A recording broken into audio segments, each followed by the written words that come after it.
네, 안녕하십니까. 신지식인 정인태입니다. 저는 국립한국복지대학교 특임교수를 역임했습니다. 왜 국민 권익금이 필요한가 이 주제로 말씀을 드리겠습니다. 이 국민 권익금, 우리나라 공기업 공공기관들이 굉장히 많습니다. 그리고 이제 4차 산업혁명이 진행이 되는데, 일단은 공기관 공공기업 같은 경우에는 낙하산 인사를 다 막아버리고 전문가 위주로 경영을 할 수 있게끔 만들어주고, 그리고 성과급은 폐지하고, 이게 공무원 개념으로 가야 돼요. 그래서 성과급은 폐지하고 국민들에게 국민 권익금으로 나눠줘야 된다는 것입니다. 이거는 국민 기업이고 국민 기관이죠. 국민 기업, 국민 기관이기 때문에 말만 공기업, 공공기관은 안 된다라는 거예요. 그리고 앞으로 4차 산업혁명이 진행이 되면서 우리나라가 현재 10%가 10%의 재산과 90%의 재산이 지금 같다라는 겁니다. 이렇게 불평등한 구조를 가지고 있는데, 그러다 보니까 세계 10대 경제 대국이다 이렇게 얘기를 하면서도 저출산은 198개국 중에 198위를 하고 있는 것입니다. 아주 심각한 문제가 아닐 수가 없어요. 그렇기 때문에 우리나라에 이 국민 권익금이 필요하다. 그래서 국민의 주권 그리고 국민의 이익이다라는 거예요. 국민의 당연한 주권이고 권리고 이익이 필요한 거죠. 국민 권익금. 그래서 공공기관 공공기업을 공기업 공공기관을 그동안은 경영을 엉망으로 했는지 안 했는지도 잘 몰라요. 빼돌렸는지 어떻게 했는지. 그리고 나서 자기들이 성과급으로 가져갔는데 이거를 국민 권익금으로 돌려줘야 된다. 저는 그렇게 보고 있고요. 뿐만 아니라 국민 권익금이 앞으로 4차 산업혁명이 아까 말씀드린 것처럼 현재는 10%의 재산이 90%의 재산과 동일한데, 앞으로는 0.003%의 재산이 99.997%의 재산과 동일해진다라는 것입니다. 그렇기 때문에 4차 산업혁명의 독점이 이루어지지 않게끔 그러한 부분에서 우리 국가가 공기업이나 공공기관에서 역할을 하면서 이걸 국민들에게 국민 권익금으로 나눠주는 이러한 제도가 필요하다라는 것입니다. 그래서 이러한 국민 권익금을, 이 국민 권익금이 국민주라든지, 전에 그 양성기 후보가 얘기를 했는데, 국민주 형태로 국민들에게 나눠줘서 경제 활성화를 시킬 수가 있고, 또 이용주 선생께서 말씀하신 의무소비카드, 전에도 우리나라가 의무소비카드를 한번 준 적이 있을 거예요. 여러분들 그 카드에다가, 신용카드에다가 뭐 25만 원을 언제까지 써라, 그 이후에 없어진다 해가지고 경제가 활성화되는 거죠. 그래서 이렇게 의무소비카드 형태라든지 국민주 형태로 국민들에게 나눠주게 되면은 국민들이 국민 총생산, 국내 총생산이 늘어날 수가 있게 되는 것입니다. 경제 발전과 더불어서 우리가 노사 갈등을 해소하고, 그리고 국민들에게 전해줄 수가 있는 거죠. 그래서 이 국민 권익금이 필요하다라는 것입니다. 국민 권익금.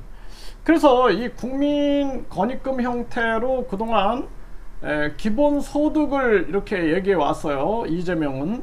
그런데 토지 보유세를 부과해달라 이렇게 얘기하니까 많은 사람들이 저한테 기본소득이라는 게 공산당 이론 아니냐 이런 얘기를 많이 해요. 그래서 정인태 교수님 그 보면은 자유민주주의 시장경제를 존중하는 것 같은데 왜 공산당 이론을 자꾸 얘기하냐.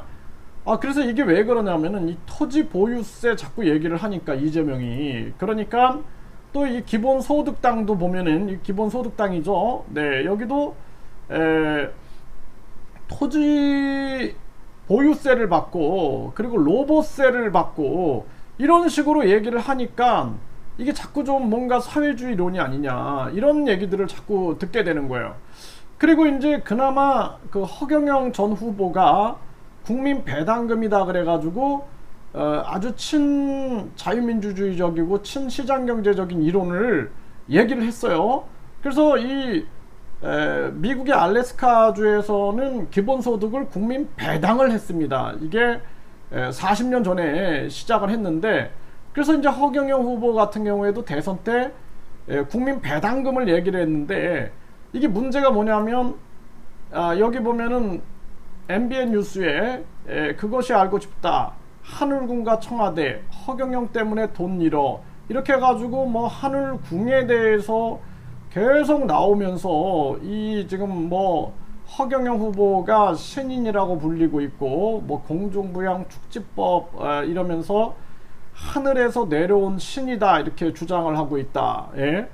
그래서 이러한 것 때문에, 그리고 축복은 100만원, 백궁 명패는 300만원, 1억 원을 내면 대천사 칭호 등을 받는다, 이런 식의 이게 이제 사실이더라고요. 저도 이제 확인을 해보니까 축복은 100만원, 네, 또 백궁 명패 300만원, 1억 원을 내면 대천사, 이게 대천사, 뭐 백궁 명패, 이 백궁이라는 것은 뭐 이렇게 천국 개념인 것 같아요. 백궁 명패 또 축복, 예? 이렇게 하다 보니까 이 허경영 이 전 후보가 정치인 허경영이라기보다는 뭔가 이상한 평가를 받고 있는 거예요. 예, 이상한 평가를. 그래서 여기도 보면은 SBS 연예뉴스에도 궁금한 이야기, 뭐 허경영, 대한민국 여자는 다 뭐뭐다, 나는 하늘궁의 주인이자 천신이다 해가지고 이렇게 뭐 천신 뭐 이런 개념으로 자꾸 나오고 있는 거죠. 이게 참 안타까워요. 그래서 이 매일 종교신문에도 보면은 허경영은 백궁에서 온 신인이다, 백궁 티켓이 300만원, 대천사 등록비가 1억 원이다, 이런 기사가 나옵니다. 이런 기사들이. 또 대천사 되려면 1억, 허경영 하늘궁서 무슨 일이, 이런 얘기. 허경영당 출마하면 백궁 포인트를 준다 해갖고 백궁 레벨을 올려준다, 이런 얘기들. 그 참 안타깝습니다. 이게 대선 홍보 전화에 억대 쓴 허경영, 초호와 하늘궁을 짓는다, 뭐 이렇게 또 기사들이 나오고 있고. 그래서 이게 우리나라 이 정치는 정치적으로 흘러야 되거든요. 저도 뭐 서울시장 선거나 대통령 선거 때 허경영 후보의 정책을 지지를 했죠. 그 3.3 정책이라는. 그런데 자꾸 뭐 백궁 명패, 대천사, 뭐 축복, 천신, 뭐 이런 게 자꾸 나오니까 저도 이제 자료들을 찾아보니까 이게 이런 식으로 가면 안 된다 해가지고 제가 영상도 이거는 선거 전략으로는 안 된다, 그냥 뭐 하늘궁을 홍보하기 위한 전략으로는 되겠지만 이건 선거 전략은 안 된다라고 제가 분명히 선을 그었던 적이 있습니다.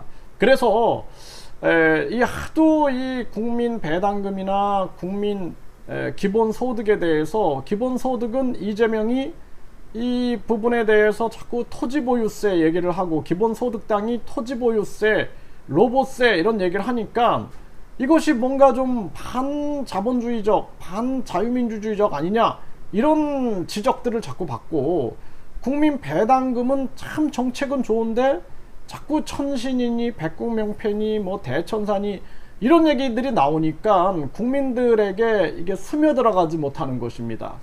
스며들어가지 못해요. 그래서 이제 국민권익금, 국민권익금이라는 용어를 가지고 저는 국민들에게 홍보를 할 겁니다. 그래서 국민의 주권, 그리고 이익, 이 국민권익금이다, 이렇게 해가지고 국민들에게 알려서 이 국민권익금을 끊임없이 알려야겠다. 그래서 4차 산업혁명에 엄청난 서민 대재앙이 올 텐데 이 재앙을 막아내는 길이 국민권익금을 통해서 알려나가는 길이다, 이렇게 말씀을 드립니다.